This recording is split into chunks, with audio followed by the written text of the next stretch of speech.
Alright, I'm back. In this video here, I'm going to show you the plasma cutter that I bought. It was, I paid out of my own pocket, not sponsored. I paid $240, either Amazon or eBay. I forget which one now. Amazon, what am I talking about? The name of it is Bestarc. And the numbers on the front here are BTC 500 DP. And I'll explain what the D and P means as we go on here. In the front here, you can adjust your air pressure in there, and then you push it in and it locks it in. Right now I'm running 110. Now I can run 110 up to, I think, 35 amps. Yeah. 35 amps there, all the way down to 15 amps. Over here is your post air. What that is after you get done cutting, your air compressor will still run and pump air through your handle there to cool off the consumables, which will make them last longer. I like to keep mine right around 4. The higher you go, the more air it's going to take from your air tank, and if you have a small tank, you're going to run that out real quick.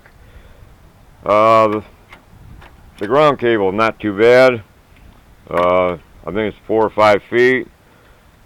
Your main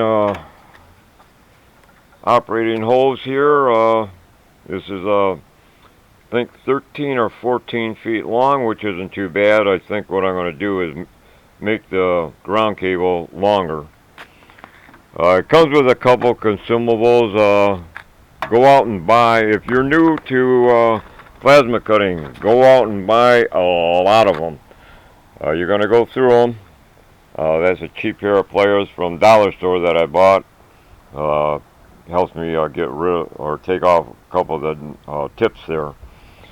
Now if I'm going to replace these pink cups here, I'll go with the clear one. I think I have better luck following my line.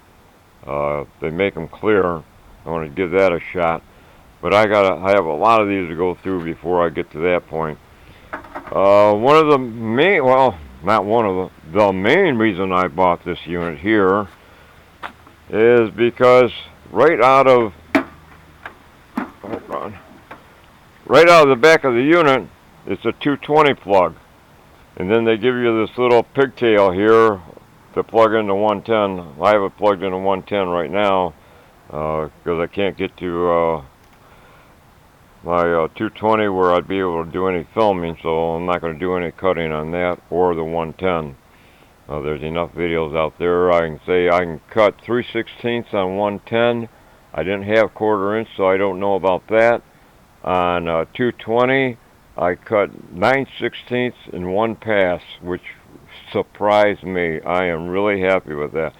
But I have it hooked up to 110, so everything will light up. And as we go along here, if you watch my other video, water is the biggest threat you have to a plasma cutter. It will eat your consumables real quick.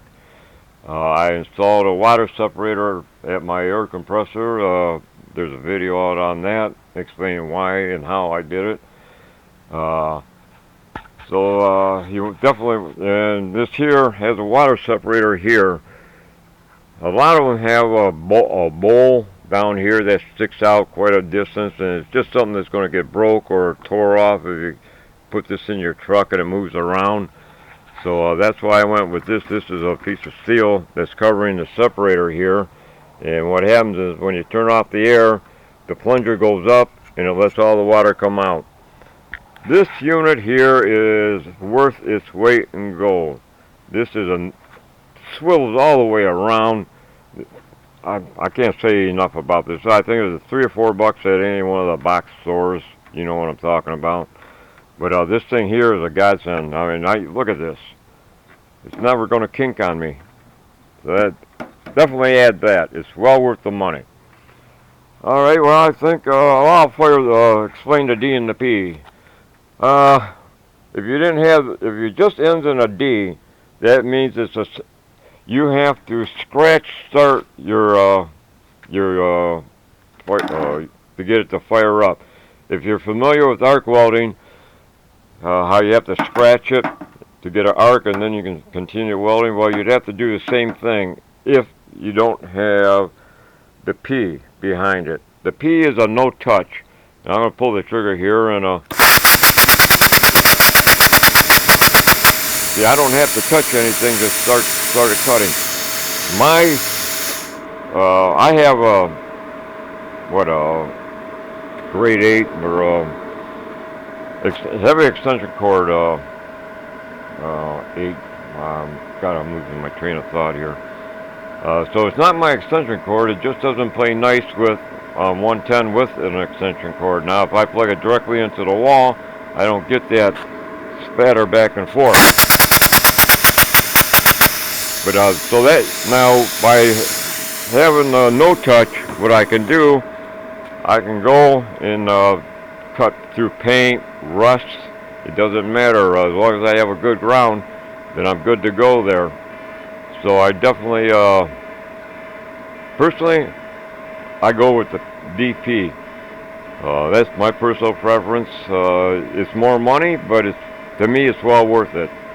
And if I had it plugged into 220, then that would light up 220, and I'd be able to go up to 50 amps here, and all the way down to, I think, maybe 15, I forget. I think I covered just about everything. Like I say, I'm not going to do any cutting. There's a whole lot of videos out there on people cutting and that. So, what I had to make already for it. I had to cut some round stock, quite a bit of it. These here, bed frames. If you want some angle iron that is, I don't know what steel they make it out of, but it's really hard. You can't cut it with a hacksaw. Bed frames, fantastic for if you need angle iron. And these are the rollers on the bottom of the bed. What I did, I took a board here and I drilled a hole, and I take this, shove it in here like that, and then I have 6 of them here, and that all lines up. And then I just take my plasma cutter, put it over here, and I just spin this here. I don't know if you can see it turning, it's all white. And I can make my cuts that way there. So it's something I made already for the plasma cutter. So that's, if you're going to cut a lot of round stock, you may look at doing something like this. Alright, well, I'm going to let you go, and as always, my videos are no longer free. Thank you for watching.